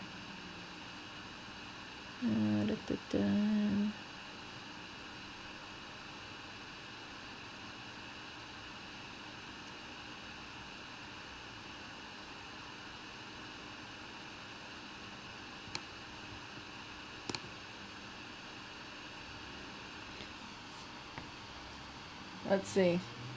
Oh, you put a glass vessel. Okay, okay. Yeah, I think this looks expensive. Okay.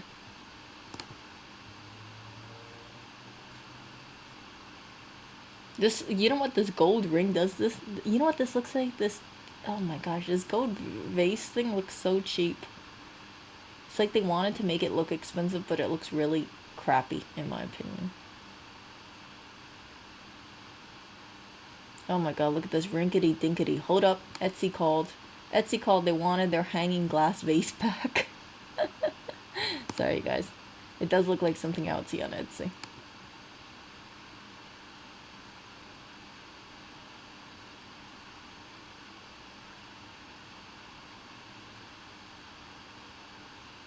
Oh, look at this. Badash Crystal Bud Block Vase. Minimalism called. These look nice. These look kind of, I don't know. It's like a fine line between nice and cheap. Actually, never mind. The Bud Vase medium. This looks like a display vase, like you would see in a cosmetic store. Let's see over here. Oh my god, look at this paper bag. Porcelain paper bag. Okay. Oh my goodness, dude, we got so many freaking vases. What? I'm gonna have to look through 720 vases.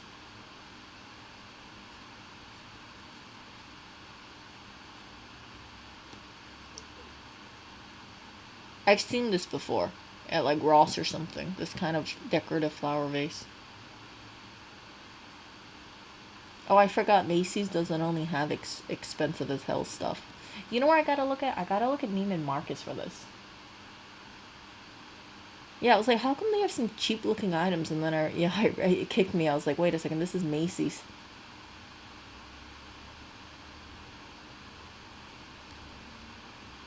Ooh, whoa, look at that. Jeez.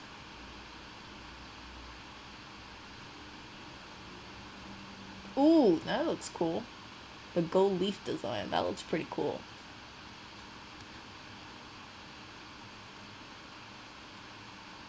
That looks nice. This lava table vase. Not really my style, but... Ooh, this is cool. This vase looks cool, actually. I like it because it's refined, and it's not too gaudy, but it looks clean. I actually really like this vase.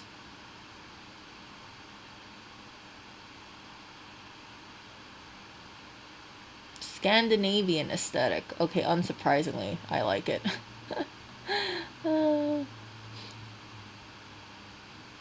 That's pretty cool. Let's see. You know what? Let's cut this shorter, because I don't really want to look through 720 vases. Let's go through the most expensive. So I think the Waterford is going to be the most expensive, but I could be wrong.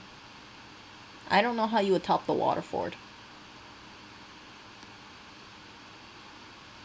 Yep, the Waterford is the most expensive. Followed by the one that I like, $1,175. Oh, let's see. Waterford looks like crap in my opinion. I don't like it that much. I would say the only vase out of these 9 that looks like it's worth the money is the butterfly ginkgo. Because I'm not seeing like $800, $900 on other vases. Maybe it's just me.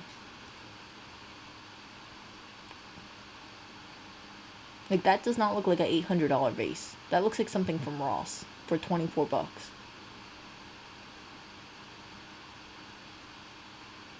Okay, this one, this weird looking aluminum, I would believe it's $600. Because that looks weird as hell. But other than that, everything looks kind of generic. Ooh, this is kind of cool.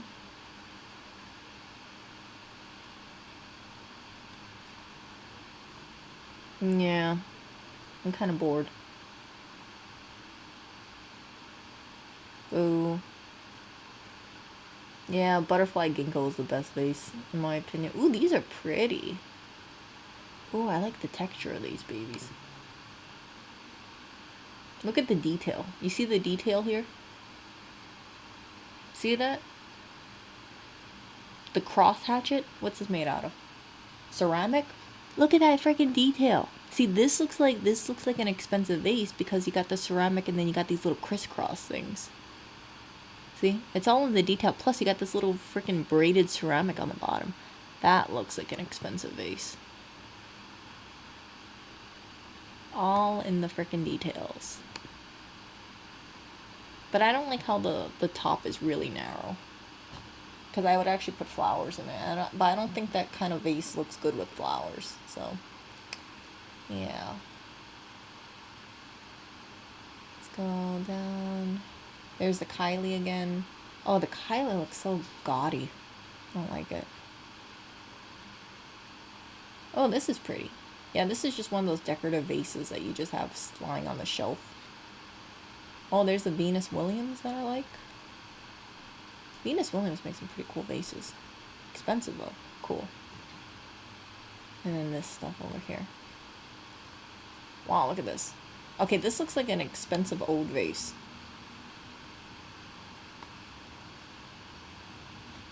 The details. See the details?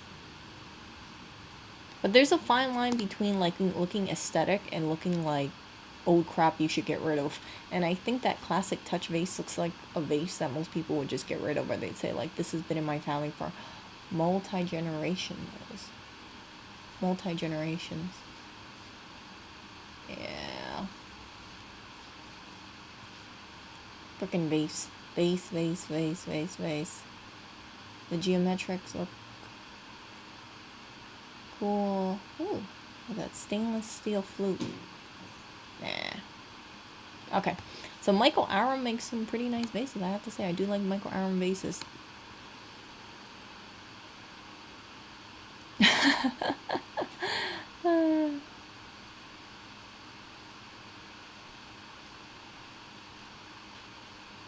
Yeah, so I'm gonna get going, you guys. But I know I made this freaking long ass stream. I was trying to make it shorter, but I ended up talking for quite a bit. So maybe I'll redo this and make them shorter in the future. Who knows? But yeah, I went down the slippery path of looking down vases, and I'm not gonna buy any of these vases. But I really appreciate learning things from you. You know, I learned today that if you have more lead with glass, it becomes more shiny, and then I think we all learned about how expensive certain crystal pieces can get or certain vases can get. And really, when it comes down to the price people are willing to pay, it's all about, I mean, it's all the price of the product. It all comes down to what they're willing to pay.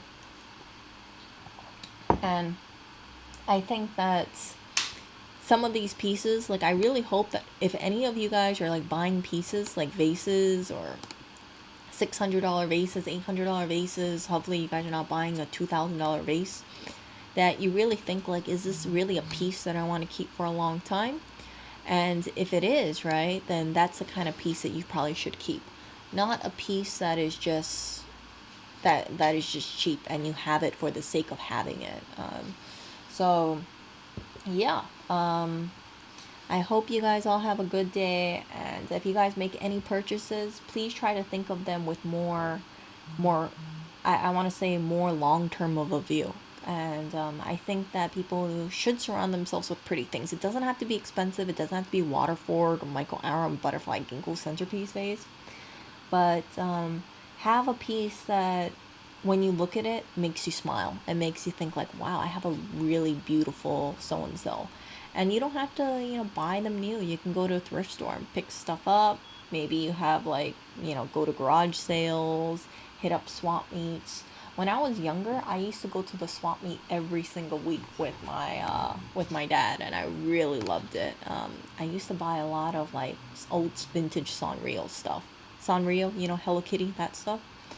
And yeah, so a lot of the stuff I no longer have, but I remember just having the memories of looking at that kind of stuff. But again, you know, my goal is just to swap out stuff for cheaper things to more expensive things, and this is not stuff that's going to happen overnight.